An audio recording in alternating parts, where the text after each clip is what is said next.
미국을 알아가는 시간 아메리카노에 오신 여러분 환영합니다. 오늘은 오랜만에 영상 자막을 단 유튜브 에피소드를 준비했습니다.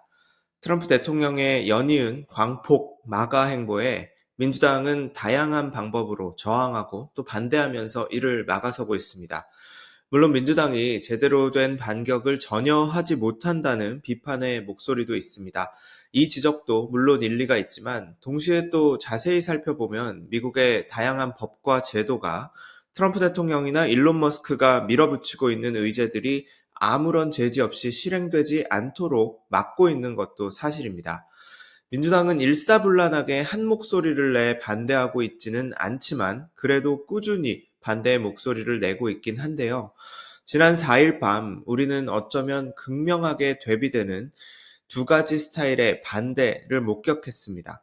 먼저 텍사스주 9번 지역구, 휴스턴 남쪽을 지역구로 하는 11선 하원의원 알 그린이 트럼프 대통령이 연설을 시작한 지 불과 5분도 채 되지 않아 해클링, 야유했다는 뜻이죠. 일어서서 지팡이를 마구 휘두르며 트럼프를 비난하고 나섰습니다. 트럼프가 하는 일이 하나부터 열까지 마음에 들지 않는 진보 성향 민주당 지지자들 중에는 그린 의원의 행동을 속 시원했다 이렇게 보는 사람이 적지 않습니다.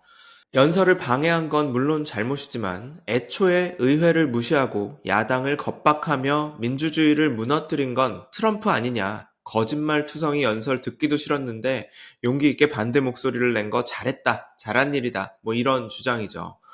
저도 그렇게 말하는 사람들의 심정이 이해가지 않는 건 아니지만 한편으로 그린 의원의 행동이 사이다 같은 거사였다는 점 외에 어떤 결과를 가져왔는지를 생각해보면 아쉬운 마음을 금할 수가 없습니다. 구체적으로 확인할 수 있는 결과가 무엇이었는지 살펴볼까요? 당장 지난주 금요일에 하원이 그린 의원을 견책, censure라고 하는데 이 지적하고 비난한다는 뜻의 견책했습니다. 대통령의 연설 중에 의회의 질서를 흐렸다는 이유였고 실제로 마이크 존슨 의장이 그린 의원이 저항하고 나선 그 당시에 곧바로 질서 유지권을 발동해 그린 의원을 쫓아내기도 했었죠. 우리 편에서는 박수 받았을지 모르는 행동이었더라도 반대로 상대편에도 이거 봐라 멀쩡한 원칙 어기고 물 흐리는 쪽이 누구냐라고 비판할 수 있는 여지를 준 셈입니다. 공화당이 엄연히 현재 의회 다수당인 만큼 그린 의원 견책안은 금방 통과됐습니다. 물론 견책을 받았다고 해서 의원직을 수행하는데 구체적인 지장을 받는 건 아무것도 없지만 그래도 야당 의원이 아무리 애를 써봤자 할 수 있는 건 여기까지야 라면서 일종의 제압당한 느낌이 없지 않습니다. 그린 의원이 본회의장에서 쫓겨난 지 약 100분 뒤에 그러니까 트럼프 대통령의 연설이 끝나자마자 또 다른 방식의 저항을 독려한 민주당 의원이 있었습니다.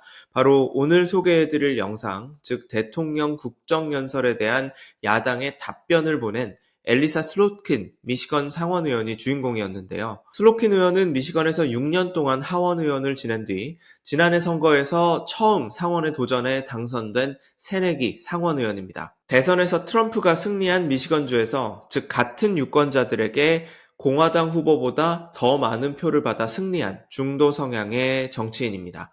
슬로킨 의원은 트럼프 대통령의 정책이 어디가 왜 잘못됐는지를 조목조목 짚고 이어 각각에 대해 민주당은 어떻게 맞서 싸우며 미국인의 권리와 권익을 지켜나갈 것인지 명료하게 짚었습니다. 명시적으로 저항을 독려하는 말이나 이른바 가슴이 웅장해지는 그런 단어 선택은 없었고 말투도 시종일관 차분했지만 제 생각에는 오히려 듣고 나서는 남는 게 훨씬 더 선명했던 좋은 연설이었습니다.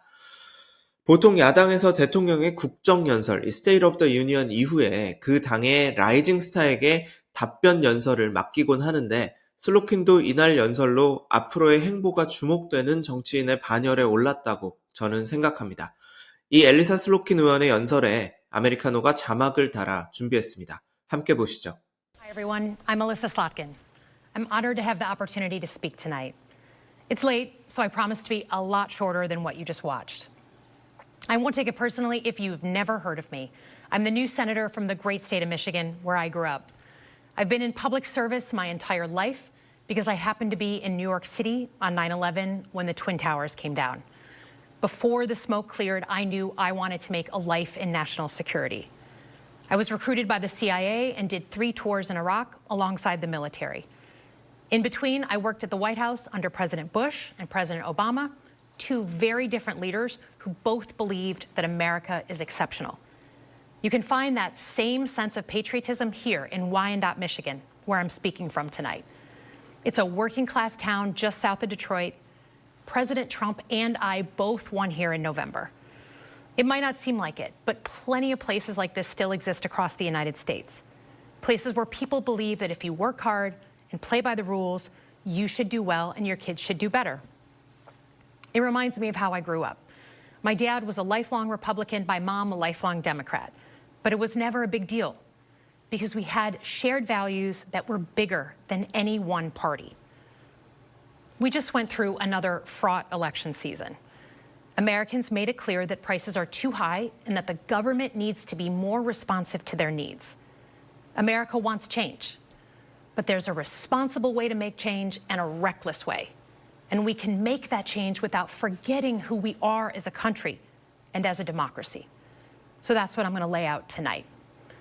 Because whether you're from Wyandotte or Wichita, most Americans share 3 core beliefs: that the middle class is the engine of our country, that strong national security protects us from harm, and that our democracy, no matter how messy, is unparalleled and worth fighting for. Let's start with the economy. Michigan literally invented the middle class, the revolutionary idea that you could work at an auto plant and afford the car you were building. That's the American dream. And in order to expand and protect the middle class, we have to do a few basic things. We need to bring down the price of things we spend the most money on: groceries, housing, healthcare. We need to make more things in America with good-paying union jobs and bring our supply chains back home from places like China. We need to give American businesses the certainty they need to invest and create the jobs of the future. And we need a tax system that's fair for people who don't happen to make $1 billion.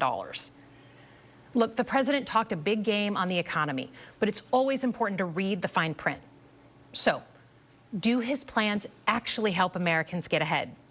Not even close. President Trump is trying to deliver an unprecedented giveaway to his billionaire friends. He's on the hunt to find trillions of dollars to pass along to the wealthiest in America. And to do that, he's going to make you pay in every part of your life. Grocery and home prices are going up, not down, and he hasn't laid out a credible plan to deal with either of those.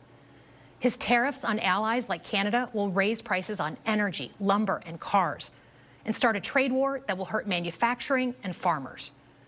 Your premiums and prescriptions will cost more because the math on his proposals doesn't work without going after your health care. Meanwhile, for those keeping score, the national debt is going up, not down. And if he's not careful, he could walk us right into a recession. And one more thing. In order to pay for his plan, he could very well come after your retirement, the Social Security, Medicare, and VA benefits you worked your whole life to earn. The president claims he won't, but Elon Musk just called Social Security the biggest Ponzi scheme of all time. While we're on the subject of Elon Musk, is there anyone in America who is comfortable with him and his gang of 20-year-olds using their own computer servers to poke through your tax returns, your health information, and your bank accounts? No oversight, no protections against cyber attack, no guardrails on what they do with your private data. We need a more efficient government. You want to cut waste? I'll help you do it. But change doesn't need to be chaotic or make us less safe.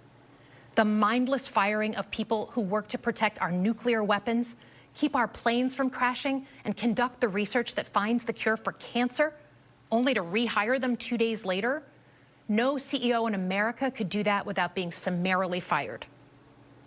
Okay, so we've talked about economic security. How about national security? Let's start with the border. As someone who spent my whole career protecting our homeland, every country deserves to know who and what is coming across its border. Period. Democrats and Republicans should all be for that. But securing the border without actually fixing our broken immigration system is dealing with the symptom and not the disease. America is a nation of immigrants. We need a functional system keyed to the needs of our economy, that allows vetted people to come and work here legally. So I look forward to the president's plan on that. Because here's the thing. Today's world is deeply interconnected. Migration, cyber threats, AI, environmental destruction, terrorism. One nation cannot face these issues alone.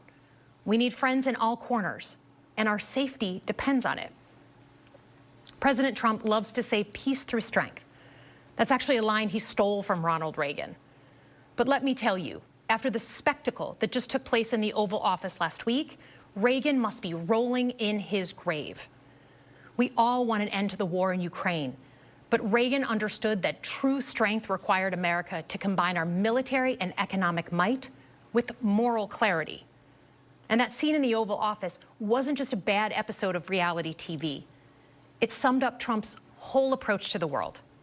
He believes in cozying up to dictators like Vladimir Putin and kicking our friends like the Canadians in the teeth. He sees American leadership as merely a series of real estate transactions.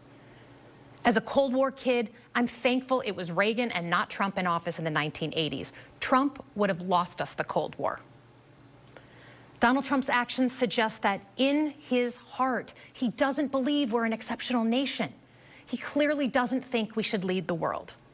Look, America is not perfect, but I stand with the majority of Americans who believe we are still exceptional, unparalleled.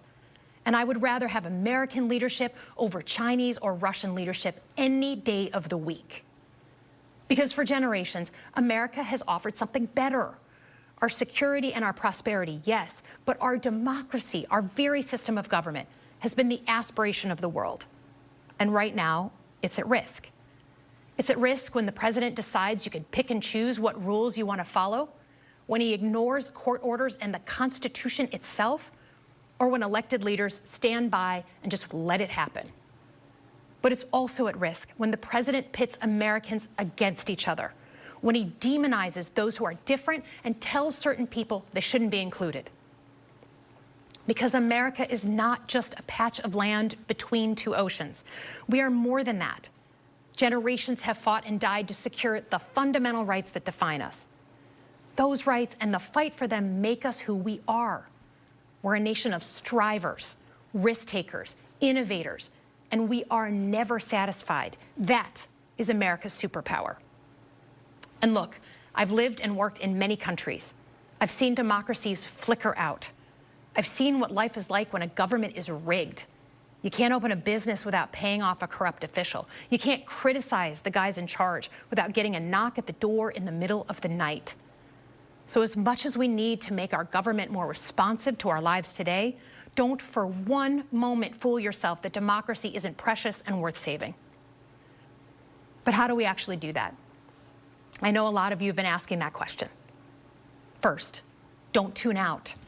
It's easy to be exhausted, but America needs you now more than ever.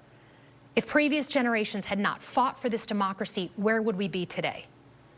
Second, hold your elected officials, including me, accountable. Watch how they're voting. Go to town halls and demand they take action. That's as American as apple pie. Third, organize. Pick just one issue you're passionate about and engage. And doom scrolling doesn't count. Join a group that cares about your issue and act. And if you can't find one, start one. Some of the most important movements in our history have come from the bottom up. In closing, we all know that our country is going through something right now. We're not sure what the next day is going to hold, let alone the next decade. But this isn't the first time we've experienced significant and tumultuous change as a country. I'm a student of history, and we've gone through periods of political instability before. And ultimately, we've chosen to keep changing this country for the better. But every single time, we've only gotten through those moments because of two things: engaged citizens and principled leaders. Engaged citizens who do a little bit more than they're used to doing to fight for the things that they care about, and principled leaders who are ready to receive the ball and do something about it. So thank you tonight for caring about your country. Just by watching, you qualify as engaged citizens. And I promise that I and my fellow Democrats will do everything in our power to be the principled leaders that you deserve. Good night, everyone.